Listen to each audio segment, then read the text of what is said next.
জাতীয় সংসদের ৩০০ আসনে প্রার্থী দেওয়ার লক্ষ্য নিয়ে সাংগঠনিক তৎপরতা চালাচ্ছেন জুলাই আগস্টের গণ অভ্যুত্থানে নেতৃত্ব দেয়া তরুণরা।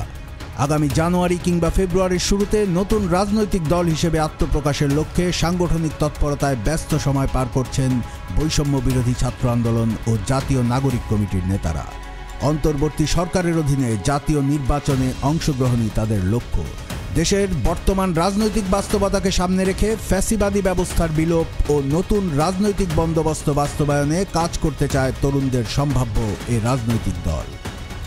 এবারের বিজয় দিবসেই তরুণদের এই রাজনৈতিক দলটির আত্মপ্রকাশের কথা ছিল, কিন্তু বিভিন্ন কারণে তা সম্ভব হয়নি বলে সংগঠন সূত্রে জানা গেছে। তবে বিজয় দিবসের দিন জাতীয় স্মৃতিসৌধে শ্রদ্ধা জ্ঞাপন শেষে জাতীয় নাগরিক কমিটির আহ্বায়ক নাসিরউদ্দিন পাটোয়ারি জাতীয় নাগরিক কমিটি ও বৈষম্য বিরোধী ছাত্র আন্দোলন আগামী ১-২ মাসের মধ্যে নতুন দল উপহার দেবে বলে ঘোষণা করেন। দলীয় সূত্র বলছে, আগামী জাতীয় সংসদ নির্বাচনে ৩০০ আসনেই তরুণদের প্রতিনিধিত্ব নিশ্চিত করতে চায় তারা। বৈষম্য বিরোধী ছাত্র আন্দোলন ও জাতীয় নাগরিক কমিটি এই দুই প্ল্যাটফর্ম থেকে যারা নতুন রাজনৈতিক দলে যোগ দিতে আগ্রহী, মূলত তাদের নিয়েই দল গঠিত হবে। বিভিন্ন রাজনৈতিক দল ও ছাত্র সংগঠনের সাবেক নেতা এবং সুশীল সমাজের প্রতিনিধিদেরও অন্তর্ভুক্ত করা হবে দলে। নাগরিক কমিটি ও বৈষম্য বিরোধী ছাত্র আন্দোলনের শীর্ষ নেতারা দলের সঙ্গে সরাসরি জড়িত হবেন না, তবে তাদের মধ্যে কয়েকজন নির্বাচনে অংশ নেবেন। এই দুটি প্ল্যাটফর্মকে বিলুপ্ত না করে কাজে লাগানো হবে প্রেসার গ্রুপ হিসেবে।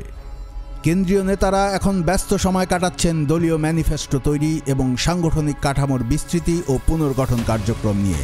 চলতি মাসেই সারা দেশে থানা পর্যায়ে জাতীয় নাগরিক কমিটির কমিটি গঠনের লক্ষ্যে কাজ চলছে।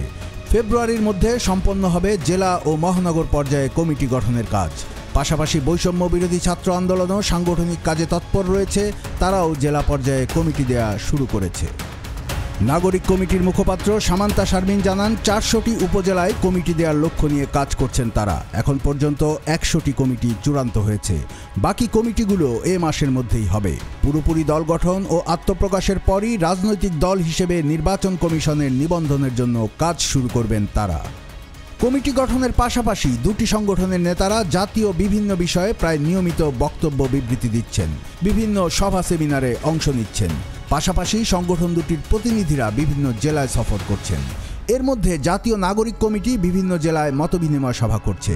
দুই সংগঠনই নিজেদের সাংগঠনিক কাঠামো পুনর্গঠন করছে। দুটি সংগঠনের কার্যক্রমই পরিচালিত হচ্ছে রাজধানীর বাংলা মোটরের রূপায়ণ ট্রেড সেন্টারের পৃথক দুটি কার্যালয় থেকে।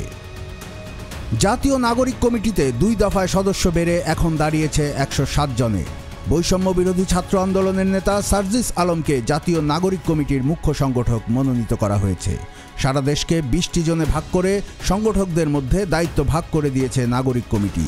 জাতীয় নাগরিক কমিটির কেন্দ্রীয় সদস্য পদে ধর্মভিত্তিক ছাত্র সংগঠন ও বামপন্থী বিভিন্ন ছাত্র সংগঠনের সাবেক নেতারাও রয়েছেন।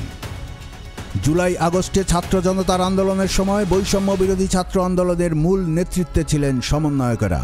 প্রথমে ৬৫ জন কেন্দ্রীয় সমন্বয়ক ও সহ সমন্বয়কের একটি টিম ছিল, পরে ১৫৮ জনের টিম করা হয়। গত অক্টোবর মাসে সেই টিম বিলুপ্ত করে ৪ সদস্যের আহ্বায়ক কমিটি ও পরে নভেম্বরে ১৮ সদস্যের নির্বাহী কমিটি করা হয়। বর্তমানে এই নির্বাহী কমিটির সদস্য সংখ্যা ২২ জন। কুমিল্লার কাগজ, নিউজ ডেস্ক।